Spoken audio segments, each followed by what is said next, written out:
Sovereignty as a concept was born in Europe. It was created in Europe. They created the nation state. The Europeans invented it. And through the colonial empire, they went globally, and then they passed the sovereignty notion on to the rest of the world. The Europeans have thrown sovereignty out the window.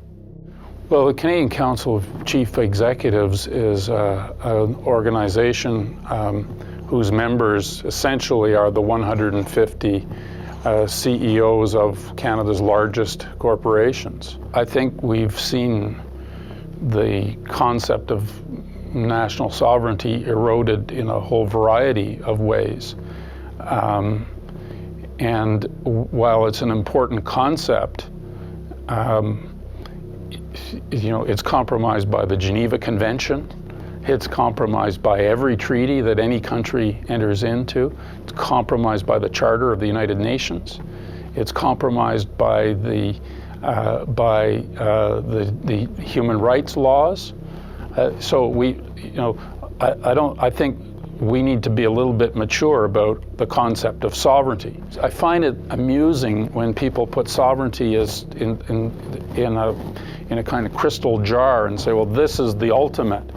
Sovereignty is the ability of a country to act in its own best interests in accordance with international law and its commitments to other countries.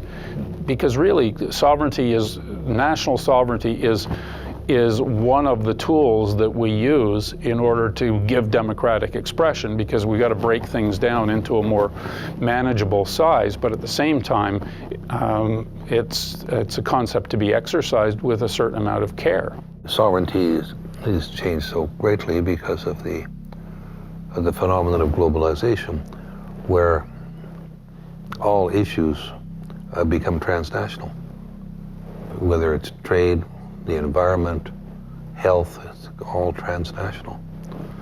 And so sovereignty has to be understood in a very different way. And at the heart of sovereignty, you have the absolute requirement for deep international cooperation. See, the UN was the first great body that tossed sovereignty out the window. You can't simply agree to every international agreement just because people say we live in a global system now. We live in an international society now. You have to look at it on a case-by-case basis. The people appointed to head these international groups are appointed by bankers, financiers, and multinational corporations, and not by people with any direct link to the people. So they're not appointed by your elected officials, they're appointed by the groups they're supposed to regulate. The idea of accepting a world that is truly global now, a world where we are interdependent, without looking at the root causes of that interdependence and without looking at the problems that interdependence has caused, is a mistake. Foreign trade is the key to prosperity. Free trade will bring on a Great Depression. Hitler had a dream that his big business should dominate the world. He called his dream the New Order. Foreign big business was weakened during the war, and today American big business is the strongest. And they have a dream to dominate the world. This was not a natural occurrence, and just because we do live in a global interdependent world right now doesn't mean that we shouldn't take steps to mitigate that and to reduce our interdependence so we can be independent and we can independently decide what we want for our futures. Canadians are saying no to the North American Union, no to the SPP, and yes to Canada's sovereignty. There are people who equate sovereignty with shutting down the borders, with not collaborating with neighbors, but I think they've got it backwards. I think sovereignty means how do you strengthen the nation?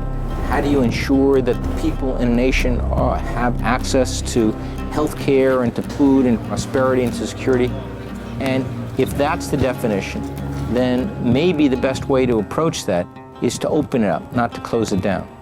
I am a staunch Canadian nationalist because of globalism, because there are global banking and financial institutions and corporations that seek to violate countries' sovereignties by doing whatever they want to those countries with or without the permission of the people in those countries. So because of the global forces at play, because of the global banking system, because of institutions like the IMF, like the United Nations, like the World Bank, like the WTO, that wield tremendous power over nations already. We need to defend sovereignty more than ever. All other notions that violate sovereignty, including multilateral trade agreements, take away from us the ability to control what happens in our countries. And that's why sovereignty is so important. Sovereignty is where you and fellow people of that country can determine how you want to live in that country. And without sovereignty, you can't. I hope you know who Laura Secord was. Yeah. She lived on the American side of the border, and her husband was in the War of 1812, and he was wounded. So she was looking after him when a couple American soldiers busted into her house, forced her to belay them, and the American soldiers didn't know how potent our beer was, so they got a little loopy. And they started talking about their plans to invade Canada. And she overheard this, and she ran 30 kilometers, climbed the Niagara Escarpment, collapsed in front of the Indians, and told John Fitzgerald about the plan to annex Canada. And she stopped it. All the Indians, all the troops, all the settlers, everyone bound together, and we pushed back the Americans. They let us. It breaks my heart to think that all that she did is for nothing. Right. Only for Canada to get annexed 200 years later, and we can't let that happen. You need to get out there, you need to tell your friends, you need to tell your family, we need to stop this SPP. To understand what's happening, we should look at what has occurred under the Security and Prosperity Partnership. That was the intergovernmental arrangement that began in 2005 when Prime Minister Paul Martin, President Vicente Fox from Mexico, and President George W. Bush met at his ranch at Waco, Texas. And they launched this partnership. The following year, they met again in Cancun, Mexico, and established what was called the North American Competitiveness Council. And this council has 30 executives, 10 from each country, who have direct access to the policy-making apparatus under the SPP. It's the next step towards the North American Union, with one of the first bigger steps being NAFTA, the North American Free Trade Agreement. They have to do it in small stepping stones to condition the people to be able to accept such a thing. So SPP, Security and Prosperity Partnership, is another big step, which is uniting the three into one. I think the SPP was a good idea in principle, but ultimately it failed because it was implemented in a manner that that closed it off to public scrutiny. And the only people who were invited into the room were the largest CEOs of the largest businesses in the three countries. And each working group covers every single area of North American society, and it basically says we're going to set the rules for each area of society across North America, irrespective of what the people in the countries want.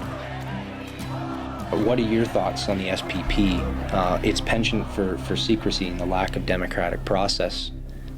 This is the leaders' initiative, the Security and Prosperity Partnership? Yeah, the Security and Prosperity Partnership. I think we elect people in broad-based democratic processes in order to govern. And when they are seeking re-election, we have the ultimate consultation and the opportunity, if we don't like what they've done, to throw them out. I don't think that democracy means that every citizen is present in every discussion, wherever and whenever it's held.